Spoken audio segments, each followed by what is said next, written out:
Muito bom dia a todos.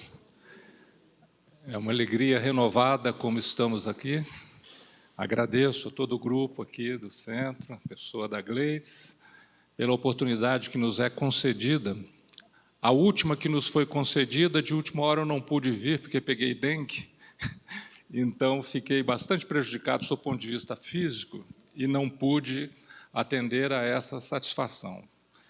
Estar aqui, acabei de dizer para o companheiro que estava nos ajudando aqui, né? Melhor que isso, só se estivéssemos no SEAC em Campinas. Aí era o céu, né? Então, é uma alegria.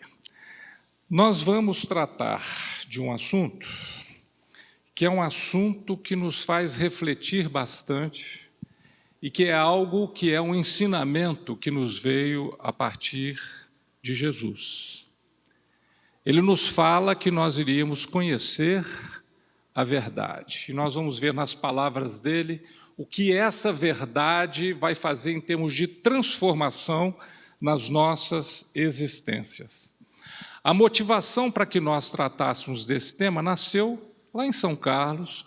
Uma vez estávamos numa reunião, numa comemoração relativa a um programa de rádio espírita que temos lá, da União das Sociedades Espíritas, estávamos eu, o Arthur Valadares e o Otacílio, né, que todos conhecem muito bem. E aí, conversando, o assunto era exatamente esse, com as ponderações feitas pelo Arthur e pelo Otacílio, duas pessoas que eu admiro profundamente, né, isso me deu a vontade de tratar desse tema, né? Nós estávamos exatamente conversando brevemente sobre esse assunto. Aquilo que nós vamos falar está baseado em algumas fontes que eu consultei. O Novo Testamento, que é base para tudo, é o fundamento nosso nesse planeta, nós que somos quase 30 bilhões de espíritos, sob a responsabilidade de Jesus, entre encarnados e desencarnados. Fonte Viva e Vinha de Luz, do Emmanuel, psicografado pelo Chico Xavier. Livro dos Espíritos e Evangelhos segundo o Espiritismo, do nosso codificador Allan Kardec. Então, essas são as obras que nós consultamos. Então, nós podemos ver que estamos em boa companhia, não é verdade? A julgar por estas fontes. Vamos começar, então. Vamos começar com reflexões de Emmanuel, lá no livro Fonte Viva. Todos nós conhecemos o trabalho de Emmanuel, o trabalho maravilhoso, desde a coordenação de toda a tarefa mediúnica do Chico, depois a organização de vários livros históricos, romances históricos e também os comentários do Evangelho. Esse espírito que dizem estar reencarnado no Brasil, no interior de São Paulo, né? Já na faixa de uns 20 e poucos anos estaria o Emmanuel e há de desenvolver, parece que um trabalho muito forte na área de educação. Então, quando a gente perceber alguém com 20 e poucos anos, chegando nos 30, no movimento espírita e fazendo um trabalho muito importante na área da educação, a gente pode olhar e falar, será que é o Emmanuel? Né? Ele me perdoe, nosso Emmanuel, né? Esse que tem uma participação tão grande, tão importante, que conheceu Jesus pessoalmente, como vimos lá no há 2000 anos, e teve uma importância muito grande na história do Brasil, aqui na encarnação com o padre Manuel da Nóbrega. Mas Emmanuel, no Fonte Viva, ele coloca na lição Ante a Luz da Verdade algumas reflexões que eu gostaria de trazer aqui, com a força e o peso da palavra do Emmanuel. Ele vai citar exatamente a frase que Jesus coloca e João registra para nós.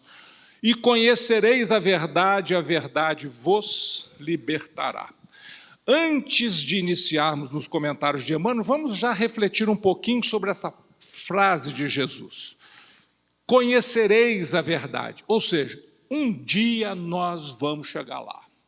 Pode demorar? Pode. Pode demorar mais ou menos, aí a escolha é nossa. Mas um dia chegaremos lá. A segunda coisa que me parece absolutamente fundamental, importantíssima, é que a verdade vem para nos libertar e não para nos escravizar. Ao longo de milênios, nós podemos dizer. Infelizmente, nós, enquanto humanidade, utilizamos o pensamento religioso, filosófico, etc., para escravizar criaturas totalmente desconectados do pensamento de Jesus, mesmo quando dizíamos que estávamos falando em nome dele, e não estávamos, porque estávamos escravizando as pessoas, ao invés de libertá-las através do conhecimento. Mas Emmanuel nos fala e nos faz uma reflexão. Esse livro já tem dezenas de anos, mas vejam como essa reflexão é oportuna. Parece que foi uma mensagem dada por Emmanuel a semana passada. Vejam.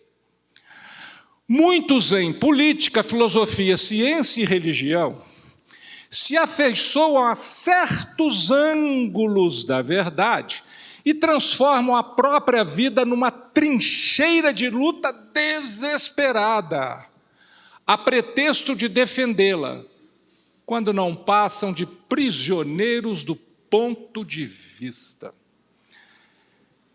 Essa reflexão é de uma profundidade, de uma oportunidade. Quantos de nós não vimos recentemente famílias dividirem ao meio por causa de opções políticas? Porque um gosta de A, o outro gosta de B. E por gostar de A e gostar de B não podem ser amigos mais. Ou divisões por causa de opções futebolísticas. Ah, não, eu sou corintiano, não posso nem ver palmeirense, e vice-versa. Tá certo? Então, são coisas absurdas que nós temos feito, né? E que nos levam em alguma coisa que não é defesa da verdade.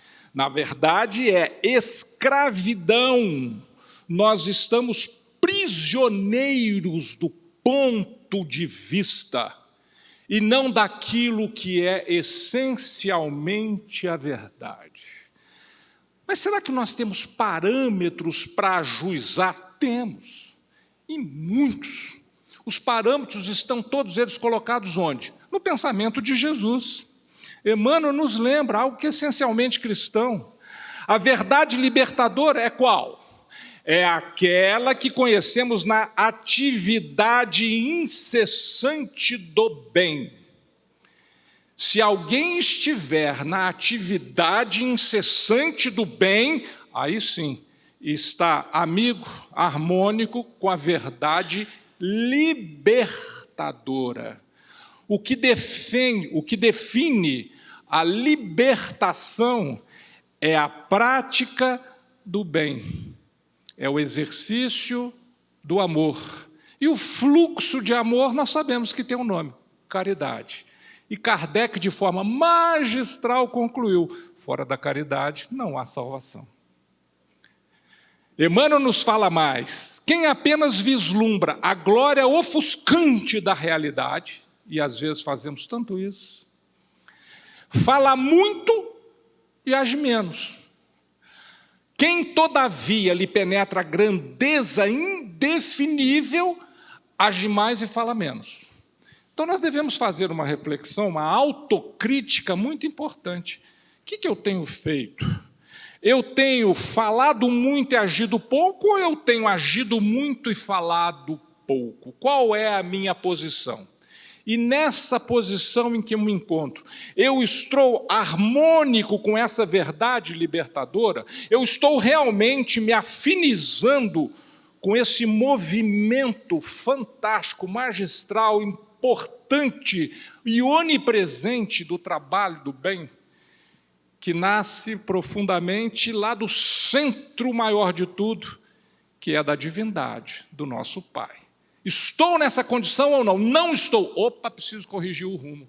Alguma coisa não vai bem. Vamos ao Evangelho segundo o Espiritismo, que já estávamos antecipando há pouquinho a frase magistral de Allan Kardec, que, aliás, dá título ao capítulo de número 15 desse magistral livro. E vamos nos lembrar o seguinte: quando a gente lê Kardec, a gente não está lendo Kardec apenas, a gente está lendo Kardec e todos os seus coautores espirituais que trabalharam no sentido de protegê-lo, intuí-lo, conduzi-lo nessa tarefa. Kardec é grande? Não, Kardec é gigante, mas ele não trabalhou sozinho. Kardec trabalhou com um time espiritual, que eu brinco que é seleção do plano espiritual. Quem que escalou essa seleção? Foi Jesus. A gente lê lá no Prolegômenos do Livro dos Espíritos, quem são esses espíritos? É a nata do plano espiritual que tem interesse direto no nosso planeta. Então, Kardec não está falando, não está escrevendo, não está ponderando sozinho. Por isso não é mais um escritor, mais um comentarista. Não, ele é o escritor, o comentarista. Precisamos ter isso muito em mente para que possamos registrar a importância, portanto, darmos a esses textos o cuidado, o carinho e a atenção que eles merecem. Por quê? Porque Kardec quer ser laureado? Não, ele quer que tudo isso possa nos beneficiar e possamos viver melhor. Esse é todo o trabalho feito pelo plano espiritual superior. Ou seja, existe uma conspiração. E o grande conspirador é Jesus, no sentido de transformar as nossas vidas em algo cada vez melhor. Fora da verdade não há salvação? Essa é uma discussão antiga. Fora da verdade não há salvação, se você não conhecer a verdade, você está perdido, então aí não tem jeito e tal. E aí é o seguinte, se eu sou de uma escola filosófica, líder dela, ou se eu sou líder religioso, eu vou dizer, aqui, ó, na minha escola, na minha religião, é que tem a verdade. Fora daqui está todo mundo perdido. Então vem para cá, porque senão você não vai conseguir se libertar, né? Kardec mostra o seguinte, o âmbito dos conhecimentos incessantemente se alarga e todos os dias se retificam as ideias. Ao tempo de Jesus, ainda imaginava-se, segundo o pensamento grego, que tudo girava em torno da Terra. Na Idade Média, veio Copérnico e mostrou para a gente que os planetas do nosso sistema giram em torno do Sol. Galileu, lá na Itália, fez observações, registrou, é verdade, quase que foi para a fogueira por ter falado isto, né? Então vejam, nós temos transformações profundas. Se nós olharmos o pensamento de Isaac Newton em 1600 e alguma coisa e olharmos o pensamento de Einstein no início do século XX, são completamente diferentes. A visão de mundo é outra. Ao tempo de Isaac Newton, tudo era absoluto. Com Einstein, ele mostrou a teoria da relatividade. Começou com a teoria da relatividade restrita, depois foi para a teoria da relatividade geral, né? Então, as coisas incessantemente estão se modificando. Então, quem pode dizer que domina a verdade? Que verdade? O que é exatamente essa verdade? A verdade tem níveis de acessibilidade. Nós podemos chegar até onde a nossa capacidade intelectual e, sobretudo, moral permitem, né? A verdade absoluta, nos lembra Kardec, é patrimônio unicamente de espíritos da categoria mais elevada. E a humanidade terrena não poderia pretender possuí-la. De todos os que passaram aqui no nosso mundo, um detém totalmente a verdade, se chama Jesus. Por quê? Porque ele chegou à condição de arcanjo. Tudo aquilo que é possível evoluir em termos humanos, ele evoluiu e integrou-se ao Pai. E o Pai estabelece a verdade através das suas leis, né? Então, apenas ele detém a verdade absoluta. Todos nós, às vezes, estudamos um pouquinho mais, ou temos chance, ou temos um cérebro mais privilegiado nessa ou naquela encarnação, né? Às vezes somos até laureados, aí, cientistas importantes, e fazemos todas as nossas mesuras para eles, os trabalhos que eles deixaram, sem dúvida, merecem todo o respeito e a nossa admiração. Porém, conhecem pedacinhos pequenininhos dessa verdade. A verdade absoluta é patrimônio de Deus e daquelas entidades que chegaram à condição de arcanjos. Esses conhecem a verdade profunda. O Espiritismo, então, não fala fora do Espiritismo não há salvação. Até porque, se fora do Espiritismo não houver salvação, sob o ponto de vista da humanidade hoje, quem queria se salvar? O Brasil é o país mais espírita do mundo. Hoje nós somos o quê? Talvez 20 milhões de espíritas ou simpatizantes? Talvez. 10% da população. Então todo o resto está perdido? É claro que não. É óbvio que não. Jesus não ia fazer uma coisa dessa com a humanidade. É óbvio que não. Então, não é fora do Espiritismo que não há salvação, ou fora da verdade que não há salvação. Porque, veja, se a verdade é que nos salva, mas nós só estaremos salvos depois que atingirmos a verdade. Então, é o cachorro correndo atrás do rabo. Eu só vou me salvar através da verdade, mas a verdade eu só vou atingir quando eu me salvar. Então, não tem saída. Mas aí tem a saída magistral, que é aquilo que Kardec mostra, que é um mergulho profundo no cristianismo. Fora da caridade não há salvação. A salvação, entendida como amadurecimento do Espírito, se constrói através da caridade. Por quê? Porque a caridade é o fluxo de amor. E Jesus ensinou para a gente a lei de amor. Aliás, como Lázaro, o seu grande amigo, em uma das 4 comunicações psicográficas que se encontram no Evangelho segundo o Espiritismo, ele diz: o amor resume a doutrina de Jesus toda inteira. Então, o cristianismo essencialmente é lição de amor. E amor em trânsito é caridade. É isso que nos salva. Nós sabemos que Jesus é o nosso guia e modelo. Onde que isso está escrito? Questão 625 do Livro dos Espíritos. Kardec perguntou para os Espíritos: qual é o tipo mais perfeito que Deus ofereceu ao homem para lhe servir de guia e modelo? Os Espíritos respondem: é Jesus.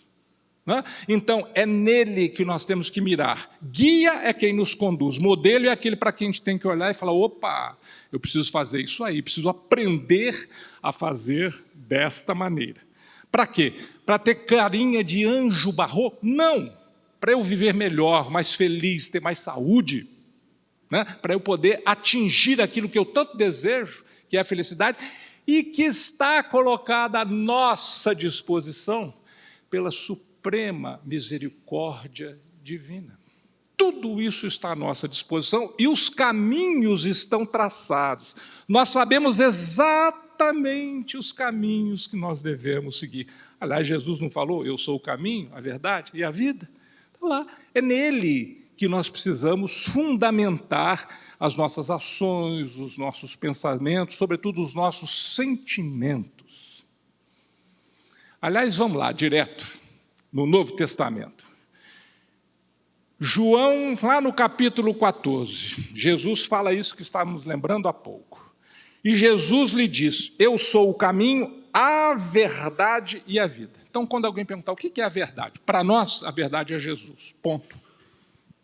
Isso basta como definição. A verdade é o Cristo para nós, porque a verdade é o que nos liberta. O que nos liberta? O conhecimento e a prática desses ensinamentos, de alguém que chegou lá no final da estrada e falou: pessoal, o caminho é esse, segue aqui. E quando ele coloca, não apenas que ele é o caminho e a verdade, mas também é a vida, ele está nos fazendo um convite. Existe uma vida plena, uma vida na qual a gente pode penetrar, tirar todos os benefícios que ela nos oferece.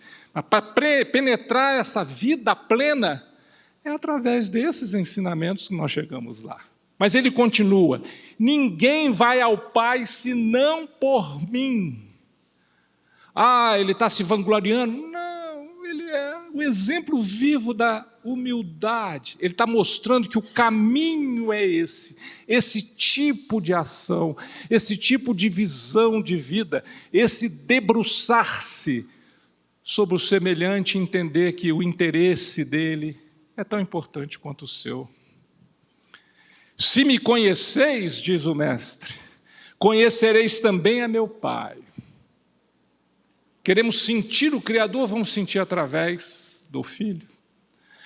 Desde agora conheceis e o contemplais. Então veja, a colocação de Jesus é uma proposta muito ampla para todos nós, para que a gente possa ter acesso a todas essas coisas, a todos esses recursos, está tudo colocado à nossa disposição. Ele veio, Espírito que já era arcanjo há 4,5 bilhões de anos atrás. Ele assumiu uma encarnação em corpos rudes, primitivos como os nossos, ficou 30 e poucos anos aqui para mostrar para a gente, sofreu as nossas inconsequências, crueldades e violências, para quê? Para mostrar, e fez isso porque por amor. Ele é o amor para todos nós. Reflexões de Emmanuel sobre Jesus, lá no Fonte Viva, mais uma vez, no reino individual, Jesus é a verdade sublime e reveladora. Então, se alguém perguntar, nossa, vou te propor uma questão difícil, o que é verdade? Verdade é Jesus, ponto. Está resolvido. Do seu ponto de vista intelectual está resolvido, do seu ponto de vista emocional é outra coisa. Né? Temos que ir muito mais fundo. À medida que se vai desvencilhando das abstrações da mentira, a mentira é atraente. A gente fica atraído por ela, fica às vezes alucinado por ela e tal. A gente precisa se libertar disso. Cada discípulo do Senhor, quando consegue se desvencilhar, penetra mais intensamente na órbita da verdade, que é a pura luz. Olha que definição magistral do Emmanuel. Os espíritos superiores são assim, né? Eles são sintéticos. Às vezes, com uma frase, eles dizem tudo. Puxa, nunca tinha pensado nisso. É verdade. Um dia que você for um espírito do tamanho de um Emmanuel, você vai pensar. Né? Por enquanto, ainda não conseguimos. Mas também um dia chegaremos lá. Ele chegou. Né? Mas vamos em frente. Mas o que seria a verdade? Né? Foi exatamente essa conversa que eu estava tendo com o Arthur e com o Otacílio. E o Otacílio, como eminente professor de física, virou e falou assim, puxa, nós poderíamos entender o seguinte, como que a verdade se expressa? Através de leis. Então, as leis que regem o universo constituem um conjunto das verdades.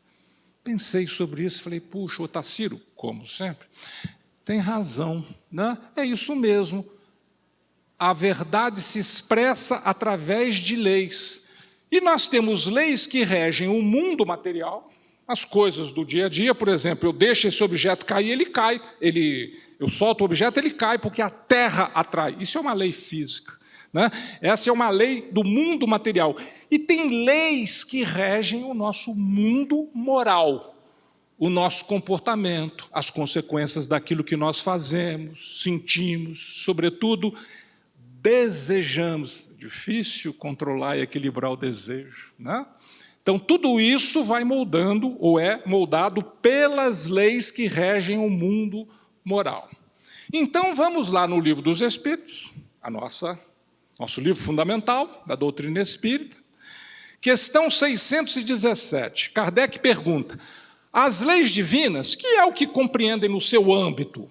Quando nós pensamos as leis divinas, concernem alguma outra coisa que não somente o procedimento moral? Ou Deus só tratou das coisas relativas ao comportamento das criaturas? Todas as da natureza são leis divinas. Toda e qualquer lei é lei divina. Foi Ele que estabeleceu tudo, Ele é o Criador. Pois que Deus é o autor de tudo. O sábio estuda as leis da matéria. O sábio, o cientista comum, em geral, ele está lá nos laboratórios tratando do quê? Da coisa da matéria. Né? O homem de bem estuda e pratica as leis da alma, que envolvem exatamente o seu comportamento. Vamos ver o exemplo de uma lei que rege o mundo material. Estava, dizem os biógrafos, Isaac Newton, lá no jardim do Trinity College, onde ele trabalhava como pesquisador na Inglaterra, e dizem que ele viu uma maçã cair.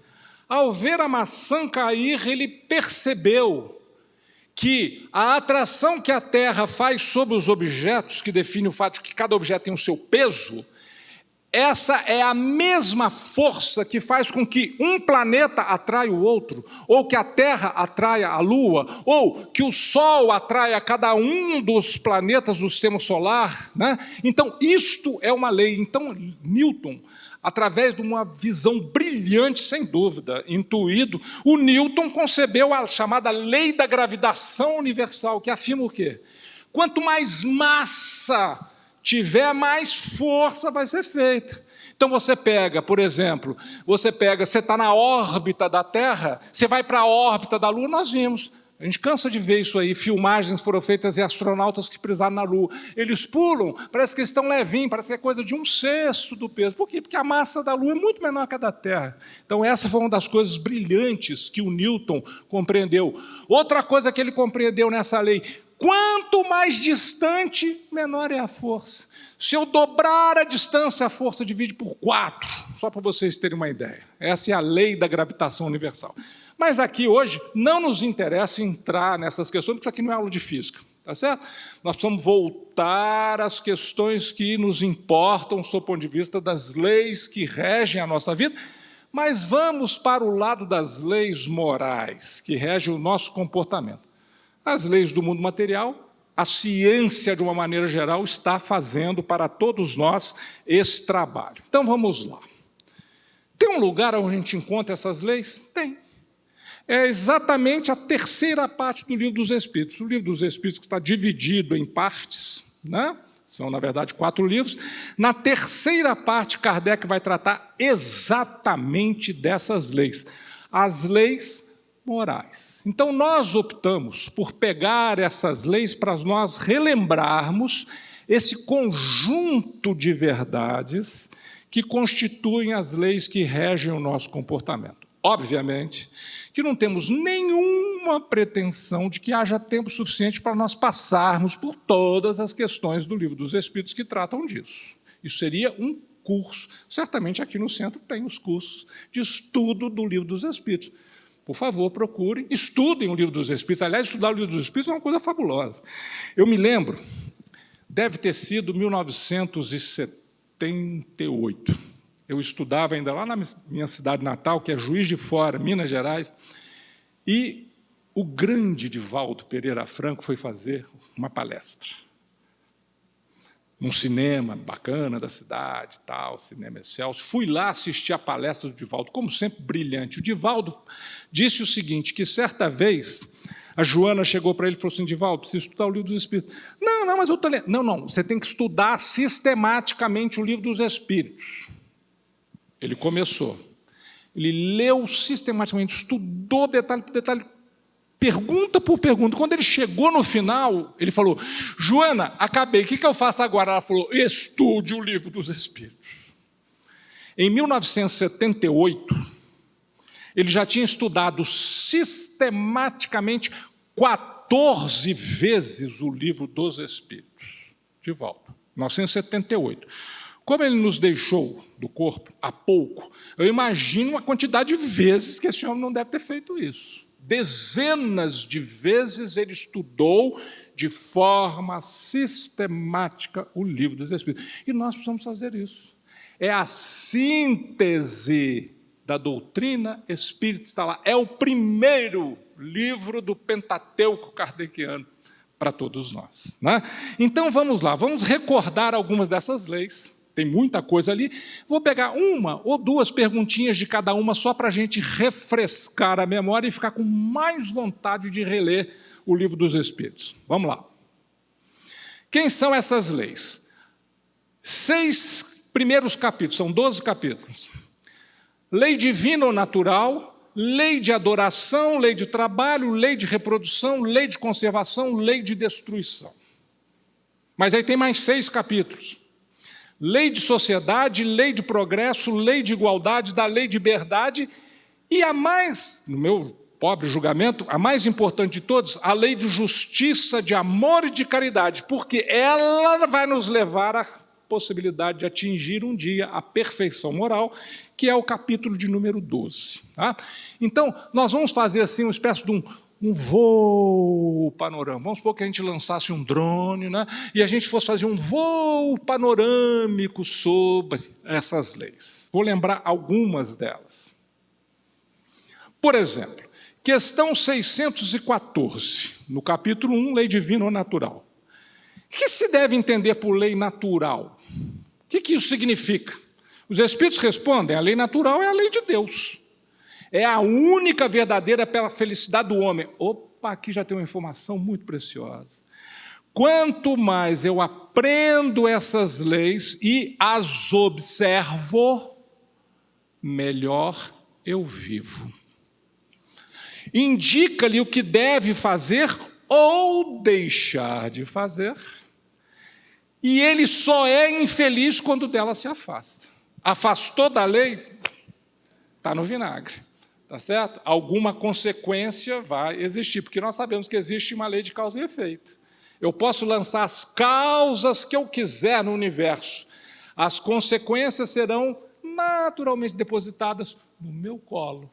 Tá certo? Essa é a realidade que o Espiritismo tem nos mostrado, que Jesus ensinou e o Espiritismo mostra com exemplos práticos na ampla literatura espírita. Questão 615. É eterna a lei de Deus? Ou seja, sempre foi a mesma e sempre será a mesma?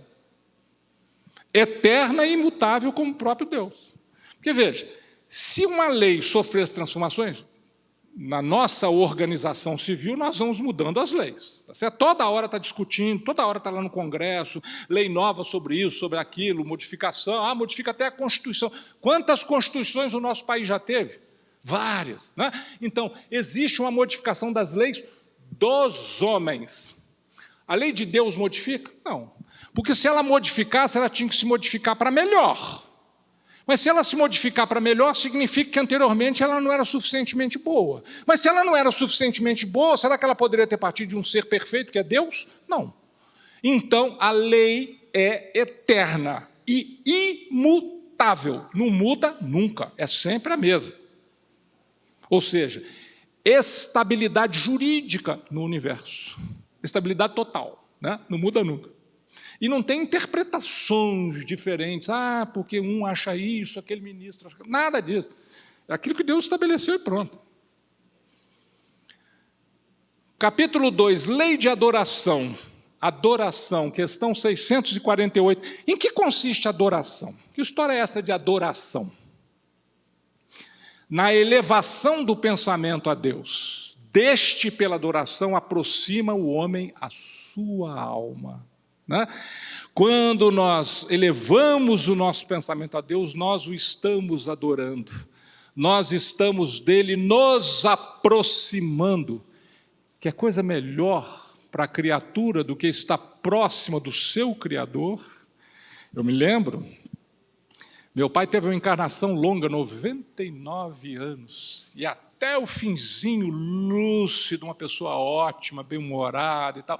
Eu me lembro quando eu ia lá para Juiz de Fora, passava 2, 3 dias com ele, era uma alegria na convivência, toda aquela ligação. Minha mãe já tinha desencarnado há muito tempo, eu com ele, conversando, escutando música juntos, os abraços carinhosos, os beijos de pai para filho, aquilo é uma coisa maravilhosa. Então eu fico pensando, vocês já imaginaram quando a gente tiver essa ligação profunda, intensa, totalmente integrado com o Criador, com o Pai Celestial? Não deve ter coisa melhor.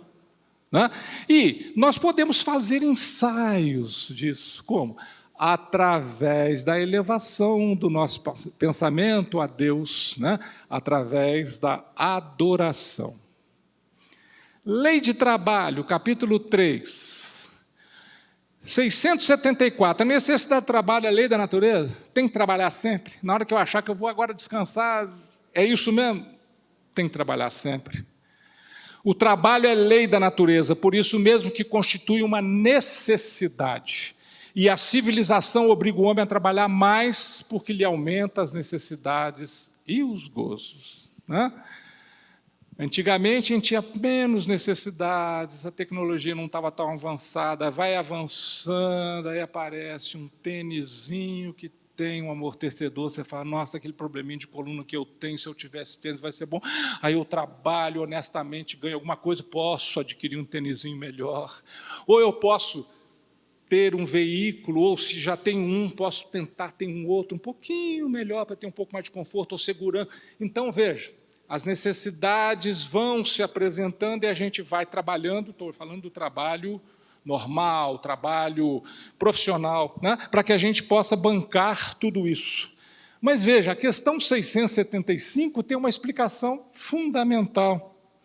Por trabalho só se deve entender as ocupações materiais. Quer dizer, eu penso em trabalho, eu penso assim, não, de manhã eu levanto, não sei o quê, tomo meu café e vou para o meu trabalho. É esse trabalho só que está falando? Não, é muito mais do que isso. Porque, veja, o que os espíritos respondem? São só as ocupações materiais? Não. O espírito trabalha assim como o corpo. Toda ocupação útil é trabalho. O negrito é nosso. Qualquer ocupação útil é trabalho. Isso que nós estamos fazendo aqui nesse instante é trabalho. Nós estamos tentando refletir com base nas fontes que nós consultamos. Isso é trabalho. Eu oro por alguém que eu sei que se encontra acamado, ou por alguém que desencarnou, estou orando em benefício. É ocupação útil? É trabalho. Então, tudo isso é trabalho. Eu posso estar na rede, escutando uma musiquinha boa, e a rede balançando vagarosamente. Eu posso estar trabalhando, por exemplo, planejando a minha semana, pensando as coisas melhores que eu posso fazer na minha vida, como que eu corrijo os meus defeitos. É trabalho. Tudo isso é trabalho. Toda ocupação útil é trabalho. Lei de conservação, capítulo 5, questão 703. Com que fim outorgou Deus a todos os seres vivos o instinto de conservação? Esse instinto é maravilhoso. Nós herdamos da nossa passagem nos reinos inferiores. Eu encosto a mão numa panela quente, imediatamente eu tiro. Porque se eu ficar, aquilo vai me queimar os dedos, vai me trazer alguma ulceração, etc. Então, eu tenho aquele instinto de preservar a minha integridade física. Se eu sinto um barulho, noto que o teto vai cair, eu saio correndo de onde eu estou coberto, vou para um lugar descampado. Então, isso é natural no ser humano, né? O que a humanidade fez durante a pandemia, que a Gleide citou aqui no início? Nós procuramos nos preservar, ficamos mais em casa, melhoramos os hábitos de higiene e aguardamos, vibrando pelos cientistas, que eles pudessem descobrir uma vacina. E o Pai Celestial foi tão maravilhoso, fez com que isso acontecesse rapidamente. Se nós pensarmos sobre o tempo que normalmente se precisa para se ter grandes avanços na medicina, né? Então, nós fizemos isso porque nós estávamos preservando, nós estávamos aplicando o instinto de conservação. Com que fim Deus outorgou-nos esse instinto de conservação? Resposta dos Espíritos. Porque todos têm que concorrer para o cumprimento dos desígnios da providência. Cada um de nós é uma pecinha, uma engrenagemzinha desse imenso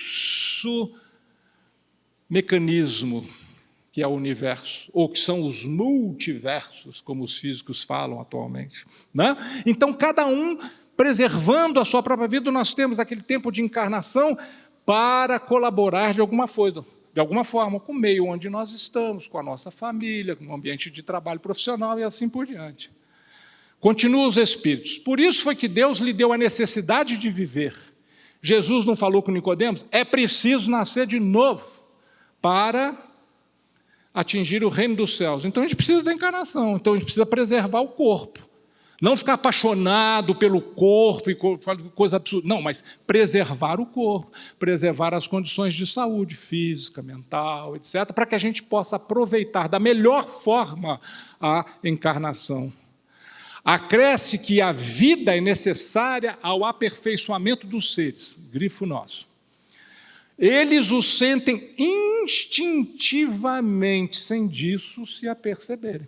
Então, é uma coisa maravilhosa que nos foi colocado lá dentro, desde quando passamos pelos reinos inferiores, desde o tempo em que passamos pelo reino animal, vegetal e tal. Esse instinto foi nos outorgado. E instinto não erra. Lei de destruição. Questão 728. É lei da natureza a destruição?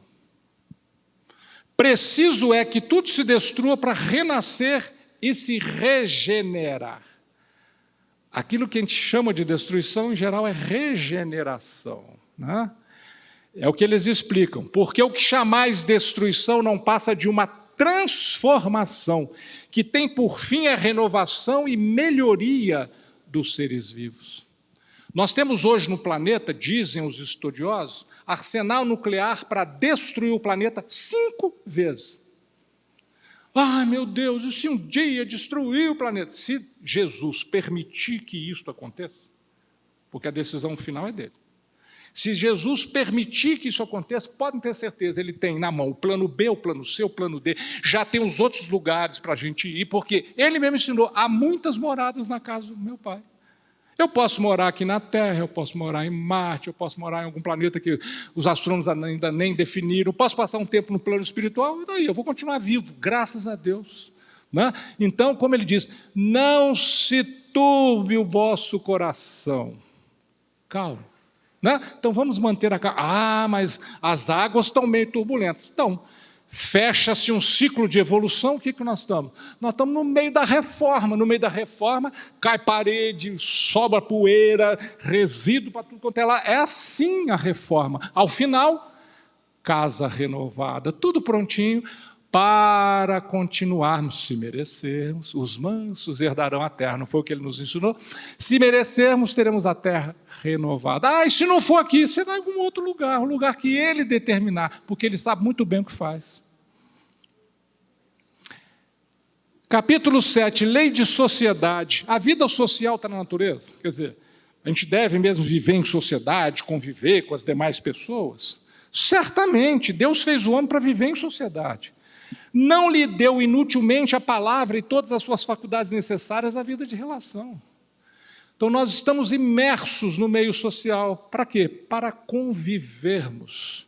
A lei maior não é amar a Deus e amar ao próximo? Então, eu preciso estar, me perdoem a redundância, próximo do próximo. Isso não tem jeito. Né? É contrário à lei da natureza o insulamento absoluto, falar, bom, agora não quero saber mais de nada, eu vou lá morar numa caverna, lá no Cafundó, tá certo? Não vou levar celular, não quero saber de energia elétrica, nada disso. Isso é razoável? É contrário à lei da natureza? Sem dúvida, pois que por instinto os homens buscam a sociedade e todos devem concorrer para o progresso. Como? Auxiliando-se mutuamente. Cooperando com os outros. Amar a Deus e amar ao próximo é um ensinamento fundamental que Jesus nos diz que todas as leis e todos os profetas estavam contidos nesse ensinamento. Lei do progresso, 779.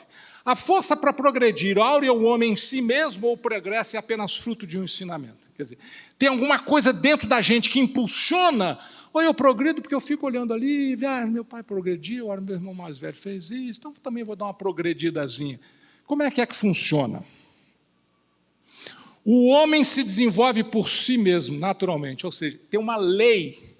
A lei é de progresso, ou seja, Deus nos empurra para frente o tempo todo para nós melhorarmos, para ficarmos mais próximos da felicidade, do amadurecimento espiritual. Né? Mas nem todos progridem simultaneamente do mesmo modo. Claro, uns vão rápido, outros vão mais devagarzinho, outros param na beira da estrada, ficam vendo o movimento acontecer. Né? Dá-se então que os mais adiantados auxiliam o progresso dos outros por meio do contato social. Olha a ligação desse com o anterior. Né?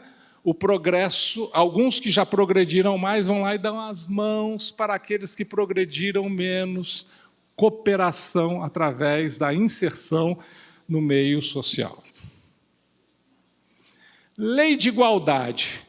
Perante Deus são iguais todos os homens, todos os seres humanos, homens aí entendidos como seres humanos. Né? Podemos encarnar homens, mulheres, isso aqui, tanto faz. Sim, todos tendem para o mesmo fim, Deus fez suas leis para todos. Todos são absolutamente iguais perante Deus e todos são igualmente amados. Aqueles que já são arcanjos e aqueles que são os criminosos, tenebrosos, capazes de crimes atrozes. Todos são amados. Aliás, aquele criminoso lá, que a gente olha, às vezes, manchete, a gente fica apavorado, um dia vai ser arcanjo. Não vamos esquecer disso. Dizeis frequentemente o sol, luz para todos, e enunciais assim uma verdade maior e mais geral do que pensais. O sol é para todos, a chuva desce sobre justos e injustos, nos falou Jesus. Todos nós somos brindados por isso, somos todos iguais. Houve uma época no desenvolvimento da humanidade que determinados nobres julgavam que tinha um sangue azul, diferente. A bioquímica nunca mostrou um sangue que não fosse vermelho. É tudo igual, tá certo? Não tem essa diferença. Né? Todos os homens estão submetidos às mesmas leis da natureza. Todo mundo passa pelas mesmas coisas. Né? Todos nascem igualmente fracos, acham-se sujeitos às mesmas dores e o corpo do rico se destrói como o pobre. Eu sou muito rico, eu tenho um plano de saúde maravilhoso, cobre o hospital de última geração lá nos Estados Unidos. Você vai desencarnar também, meu caro, como todo mundo. Tá certo? Então é o seguinte, a lei é para todos, somos todos iguais. Deus a nenhum homem concedeu superioridade natural, nem pelo nascimento, nem pela morte. Todos aos seus olhos são iguais. Não tem alguns que são mais iguais que os outros. Não existe isso. Perante Deus, somos todos absolutamente iguais. Lei de liberdade. Tem o homem um livre-arbítrio dos seus atos? Nós podemos escolher o que fazer? Resposta sintética, veja. Pois que tem a liberdade de pensar, tem igualmente a de obrar. Eu penso o que eu quiser. Aliás, pensar e sonhar não paga imposto. Ainda, né? Não sabemos como é que vai ser a taxação no futuro. Isso não vai ser taxado nunca, tá certo? Então, nós podemos pensar o que nós quisermos, né? Então, nós temos liberdade, só que, na condição de seres humanos, nós somos responsáveis pelos nossos atos, somos responsáveis pela influência do nosso pensamento, aquilo que ele gera.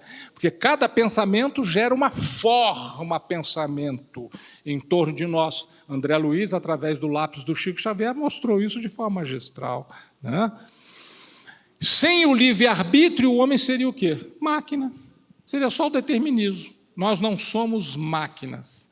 Nós somos seres humanos com a capacidade de escolher. Mas nós podemos tudo. Às vezes não podemos, mas podemos tentar. Às vezes algumas coisas nós não vamos conseguir. Tá certo? Eu queria retroagir pelo menos 10 anos na minha vida física. Não, você não vai conseguir. Porque a lei natural é de destruição. Nós vimos ali. Então, os nossos corpos estão se destruindo gradativamente.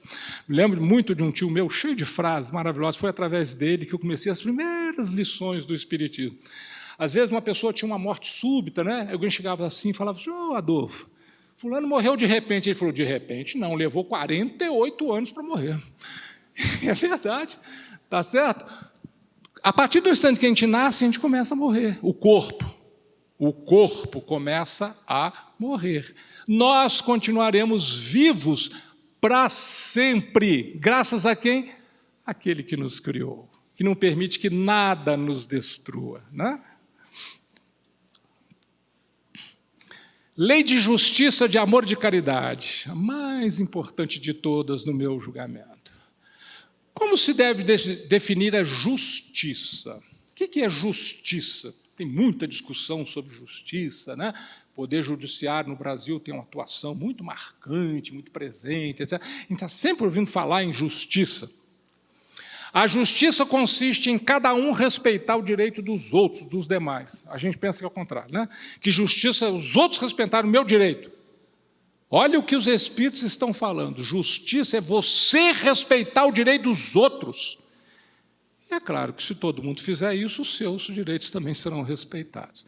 Mas a nossa obrigação não é de requisitar que os outros respeitem os nossos direitos. Podemos fazer isso, tem mecanismos corretos, elegantes, educados para que isso seja feito na nossa vida cotidiana. Agora, justo é a gente respeitar os direitos que as demais criaturas possuem.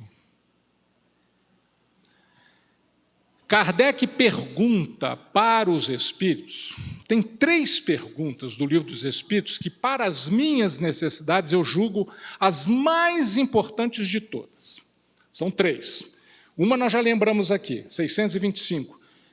Tipo que Deus ofereceu para servir de guia e modelo para toda a humanidade, Jesus. A primeira pergunta, o que é Deus? Inteligência suprema, criador de causa primeira de todas as coisas. E a questão 886, vou explicar o porquê. Fora da caridade não há salvação. Jesus é o guia e modelo, então eu preciso saber o que Jesus entendia por caridade. Essa é a questão fundamental. Pois é justamente essa pergunta que Kardec faz para os espíritos. Qual é o verdadeiro sentido da palavra caridade como entendia Jesus? Benevolência para com todos, indulgência para as imperfeições dos outros e perdão das ofensas. Como um caro amigo do Movimento Espírita lá de São Carlos me ajudou, é o BIP, Márcio. B de benevolência, I de indulgência, P de perdão. É um jeito fácil da gente guardar. BIP. Benevolência, indulgência, perdão. Benevolência para com todos. Não é só para alguns que nos interessam, para todos.